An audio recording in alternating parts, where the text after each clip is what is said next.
Spain নাকি Portugal 2026 সালে এসে কোন দেশটি আপনার জন্য সবথেকে বেশি পারফেক্ট হবে বসবাস করার জন্য আজকে ভিডিওতে বিস্তারিত জানবো। আপনি যদি আমার ইউটিউব চ্যানেলে নতুন হয়ে থাকেন চ্যানেলটি অবশ্যই সাবস্ক্রাইব করে দেবেন আর ভিডিওটি শেয়ার করে দেবেন সবার সাথে। চলুন শুরু করা যাক। রেসিডেন্স কার্ড 2025 সালে 31 ডিসেম্বরের আগে যারা স্পেনে প্রবেশ করেছে এবং 5 মাস ছিল স্পেনে, এটা যারা প্রমাণ করতে পারবে তারা বর্তমানে গণহারে 5 লক্ষ অভিবাসী কার্ড পাচ্ছে। আর 2025 সালের 31 ডিসেম্বরের পরে যারা স্পেনে প্রবেশ করবে তারা 2 বছর পর বৈধ হোক বা অবৈধ হোক যেভাবে প্রবেশ করুক না কেন 2 বছর পর একটা জব কন্ট্রাক্ট যদি জমা দিতে পারে তাহলে কিন্তু তারা প্রথম রেসিডেন্স কার্ডটি পাবে। অপরদিকে পর্তুগালে 2024 সালে 3 জুন বর্তমান যে সরকার আছে তারা কিন্তু টোটালি সেভ এন্ট্রি, মানে ইউরোপের অন্যান্য দেশে যারা যে সমস্ত অবৈধ অভিবাসী আছে যারা পর্তুগালে আসলে আগে সেভ এন্ট্রির মাধ্যমে প্রথম রেসিডেন্স কার্ডটি পেত, বর্তমানে কিন্তু সেটা টোটালি অফ করে দিয়েছে 2024 সালে 3 জুন থেকে। তো কিভাবে পর্তুগালে লিগাল হওয়া যায়? আপনি যদি বাংলাদেশ থেকে সরাসরি স্টুডেন্ট ভিসা অথবা ডিএন ভিসা পর্তুগালে আসেন তাহলে কিন্তু আপনি সেই ভিসার মাধ্যমে আপনি কিন্তু প্রথম রেসিডেন্স কার্ডটি পাবেন।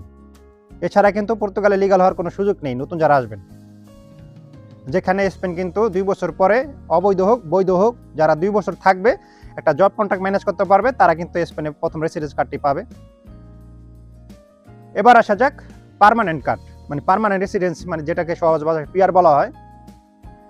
পর্তুগালে আপনি বৈধভাবে 5 বছর যেদিন থেকে আপনার প্রথম রেসিডেন্স কার্ডটি ইস্যু হয়েছে তার পরবর্তী 5 বছর পর আপনি পর্তুগালে পিআরের জন্য আবেদন করতে পারবেন, যেখানে স্পেনও সেম। আপনি 5 বছর বৈধভাবে বসবাস করার পর আপনি কিন্তু পিআরের জন্য আবেদন করতে পারবেন। এবার আসা যাক পাসপোর্টের বিষয়টা একটু কমপ্লিকেটেড। স্পেনে যেরকম 5 বছর মানে আপনার পিআরের মেয়াদ থাকে 5 বছর, সেটা শেষ হলে আপনি কিন্তু স্পেনের পাসপোর্টের জন্য আবেদন করতে পারবেন। কিন্তু বর্তমানে এই পাসপোর্টের জিনিসটা নিয়ে পর্তুগালে একটু কন্ট্রোভার্সি হচ্ছে, কারণ বর্তমান সরকার এসে কিন্তু এই পাসপোর্টের বিষয়টা চেঞ্জ করার একটা প্রসেসের মধ্যে আছে। আজকে আমি ভিডিওটা বানাচ্ছি, তো 2026 সালের 1 এপ্রিল পর্তুগাল পার্লামেন্টে আবার এই পাসপোর্টের বিষয়টা উঠবে। কারণ পাসপোর্ট আগে ছিল 5 বছর পর, পর্তুগালে কেউ বৈধভাবে 5 বছর বসবাস করার পর কিন্তু পাসপোর্টের জন্য আবেদন করতে পারতো, কিন্তু বর্তমানে এই সরকার 5 বছর থেকে 10 বছর আর যারা পর্তুগিজ ভাষাভাষী দেশ তাদের জন্য 7 বছর করেছে। তো এই বিষয়টা পার্লামেন্টে 1 এপ্রিল আবার আলোচনা করা হবে। তো পরিশেষে বলা যায় যে স্পেনে 10 বছর থাকলে আপনি পাসপোর্টের জন্য আবেদন করতে পারবেন। পর্তুগালও কিন্তু বর্তমানে সেই মানে সেম রুল হচ্ছে যে 10 বছর পর আপনি আবেদন করতে পারবেন। পাসপোর্ট পেতে পেতে আপনার আরো 2 থেকে 3 বছর সময় লেগে যাবে।